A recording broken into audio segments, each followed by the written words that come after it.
Welcome to the show, and welcome to Glow So Bright. In today's episode, I will be teaching you how to make your own Raid BDU jacket.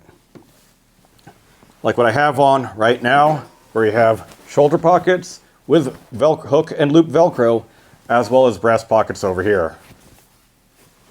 And we can do it with just some basic household sewing machine equipment you can find at any ordinary arts and crafts and textile store.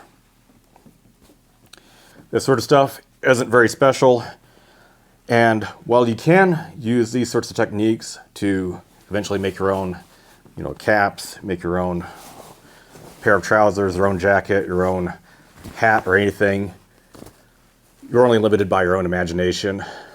We're not going to get into that. And sure, while this looks pretty cool in this Rhodesian camouflage, we'll be converting a woodland BDU jacket in 5XL sizing. That is extremely large and outside of United States military sizing charts, but hey, client is a pretty big guy. And for you, I'll go make and show off how I did so. So you don't need too many things to get this done. There are some basic tools I'd recommend. The heart of it would be a decent sewing machine. Not a super heavy duty one, and you shouldn't use those to make web gear or repair nylon, but it's perfectly adequate and fine for making and repairing clothing. You kind of get what you pay for these, but the features I'd recommend and look out for would be reverse stitch capability, as well as a straight stitch.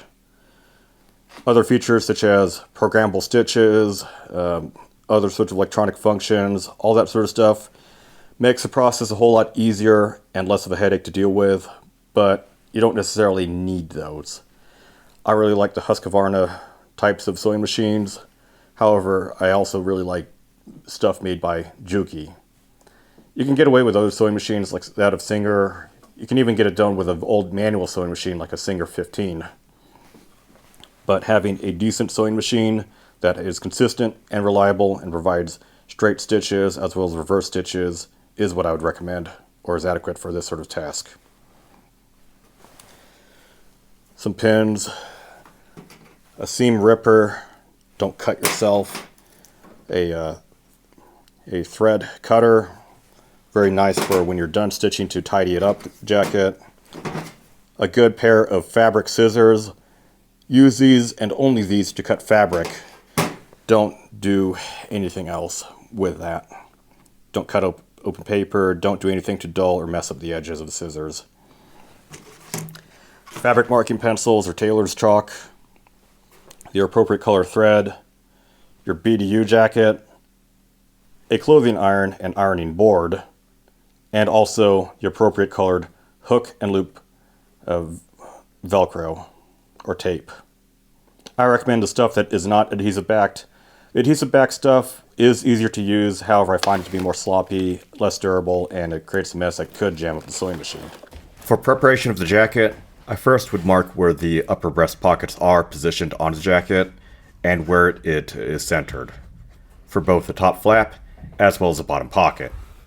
Same with the other side.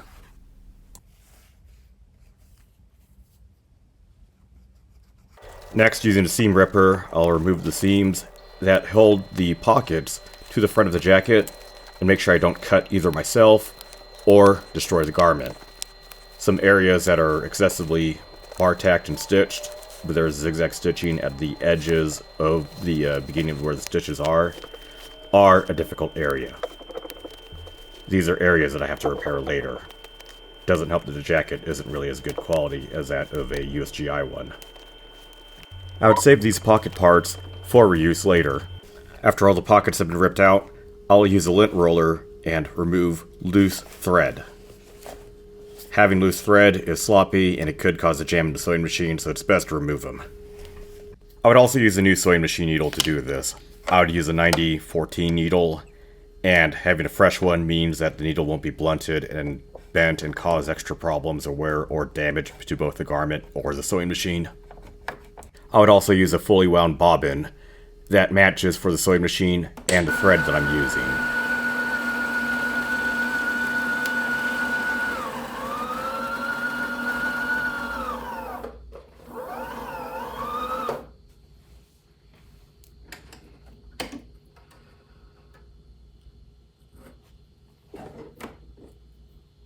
I would also mend any sort of holes, rips, or tears using the sewing machine before I add pockets to it.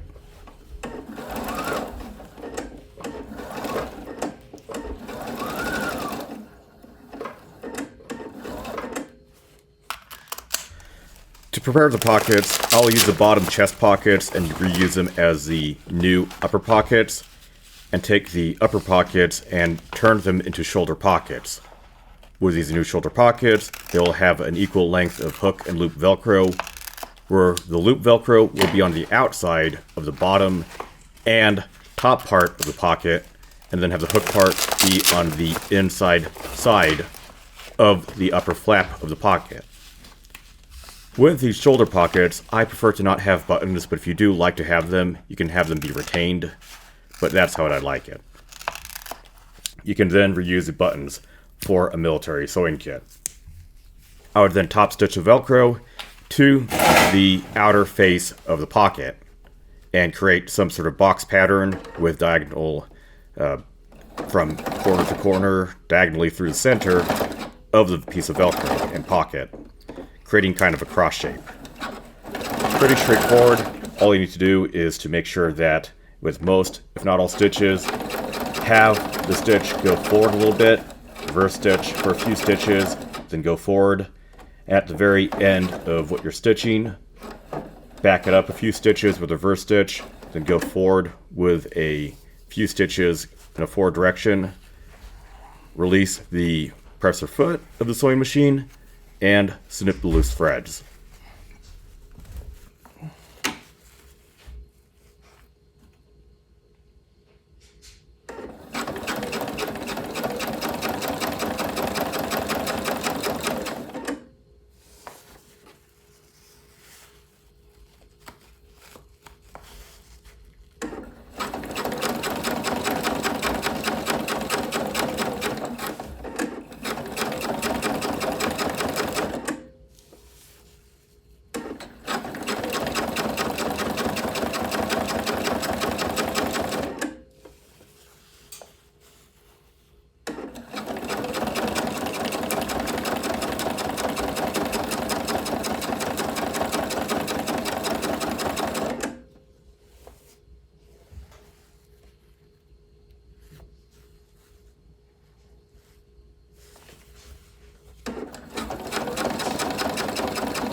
What I'd like using is water-soluble basting tape to secure pockets.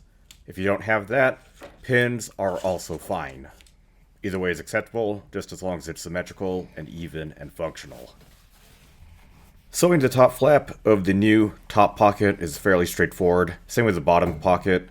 Just make sure that you don't accidentally leave the pockets be closed, and make sure they open and close in the right way and that the buttonholes line up. Otherwise, it's just pretty straightforward.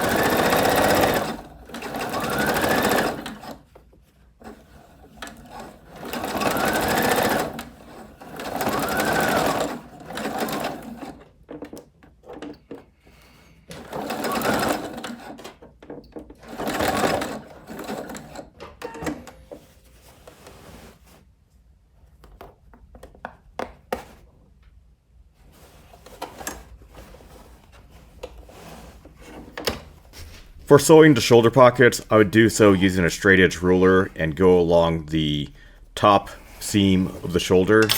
Then I go down vertically. For this extra large jacket, I do 3 inches, but your sizes may vary. I would then mark it with chalk.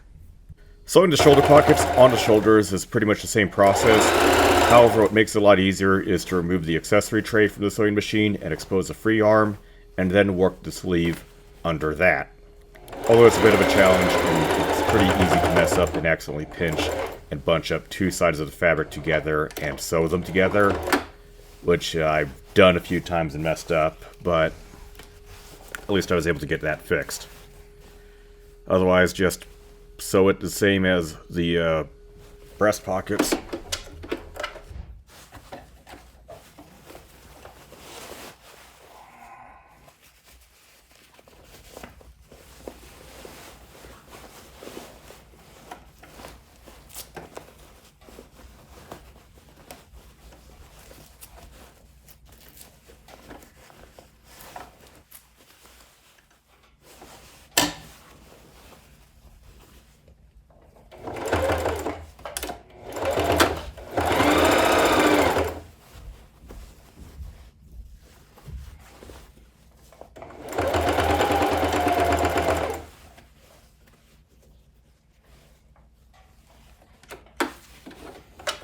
Once everything is sewn in place, I would then use my thread snippers and cut off all loose threads from the inside and the outside of the garment.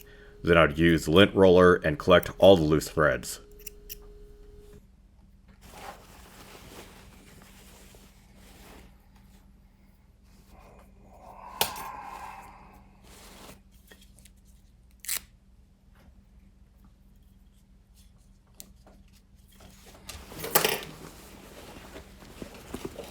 So, we got our jacket done.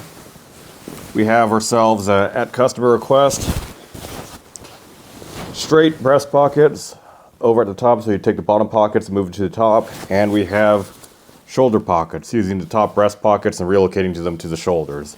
And we have loop fabric on the outside surfaces for patches, and the upper flap of the pocket can go and close.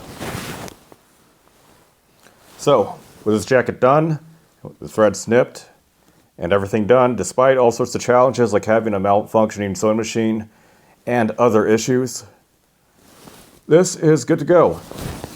Now, with this being a 5XL, how does it look on me?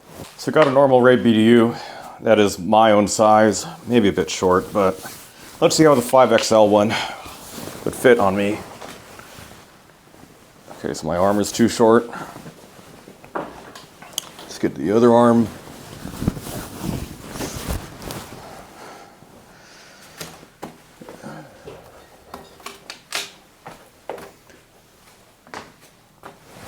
So, does have all the features. It has the top pocket over here, the shoulder pockets, but yeah, this is definitely way too large. In fact, Rothko only makes this large one, which is pretty ridiculous for a ridiculous size, but here we have it. One thing to note is the quality of this sort of garment over here is a lot lower quality than that of, say, GI Contract. So would I recommend getting it from Rothko if you can find it and from a different manufacturer? I wouldn't. But thank you for watching on today's video on how to make a Raid BDU jacket or modify a BDU jacket to Raid configuration. If you do enjoy this video, go ahead and give it a like, give it a thumbs up. If you don't, give it a dislike. Comment down below on what you think. Read the video description, and if you'd like to go look at how to get thread, sewing machine, all that sort of stuff, check out the Amazon affiliate links below. If not, the best way to show support for this channel is to engage. And if you have nothing else to say, put down Skibbity Toilet in the comments section. Otherwise, share and subscribe. It really means a lot. Also, check out my Subscribe Star page down below. Might be able to ask some questions and have it be in a Q&A session in the future. But otherwise, thank you very much for watching.